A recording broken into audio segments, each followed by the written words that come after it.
Hello everyone, কী অবস্থা সবার? আশা করি ভালো আছেন। তো আজকের এই ভিডিওতে আমি আপনাদের অনার্স থার্ড ইয়ারের রেজাল্ট কীভাবে দেখতে হয় সেই প্রসেসটি দেখিয়ে দেবো। তো ভিডিওটি শুরু করার আগে আমার একটাই রিকোয়েস্ট, আপনি যদি এখনও পর্যন্ত আমার চ্যানেলটিকে সাবস্ক্রাইব না করে থাকেন তাহলে অবশ্যই ভিডিও নিচ থেকে সাবস্ক্রাইব বাটনে ক্লিক করে সাবস্ক্রাইব করে ফেলুন এবং পাশে নোটিফিকেশন বেল আইকনে ক্লিক করে অল সিলেক্ট করে দিন পরবর্তী ভিডিও নোটিফিকেশন পাওয়ার জন্য। আর যারা অলরেডি সাবস্ক্রাইব করেছেন তাদেরকে অসংখ্য ধন্যবাদ। তো ফার্স্টে আপনি আপনার ফোনের ক্রোম ব্রাউজারটা ওপেন করে নেবেন। দেন এখানে সার্চ বারে টাইপ করবেন nu.ac.bd, জাস্ট এটা লিখে সার্চ করবেন।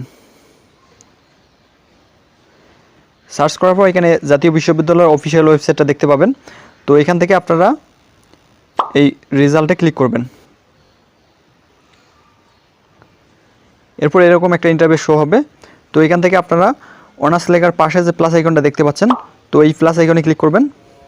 এরপর এখান থেকে থার্ড ইয়ারটা সিলেক্ট করে দিবেন। এরপর এখানে একটা ফর্ম দেখতে পাবেন। তো এখানে ফার্স্টে দেখতে পাবেন এক্সাম রোল। তো এখানে আপনার রোল নাম্বারটি টাইপ করে দিবেন। এরপর এখানে দেখতে পাবেন রেজিস্ট্রেশন। তো এখানে আপনার রেজিস্ট্রেশন নাম্বারটি টাইপ করে দিবেন। দেন এখানে দেখতে পাবেন এক্সাম ইয়ার। তো এখানে আপনার অ্যাডমিট কার্ডে যে এক্সাম ইয়ারটি রয়েছে সেই এক্সাম ইয়ারটি এখানে টাইপ করে দিবেন। অ্যান্ড দেন লাস্টে এখানে একটা ক্যাপচা দেখতে পাবেন। তো এখানে যে ক্যাপচাটি রয়েছে ঠিক সেম ক্যাপচাটি এই বক্সে টাইপ করে দিবেন।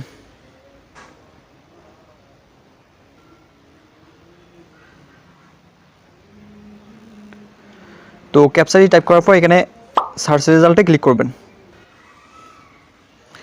তো সার্চ রেজাল্টে ক্লিক করার সাথে সাথে আপনি আপনার কাঙ্ক্ষিত রেজাল্টটি এখানে দেখতে পারবেন।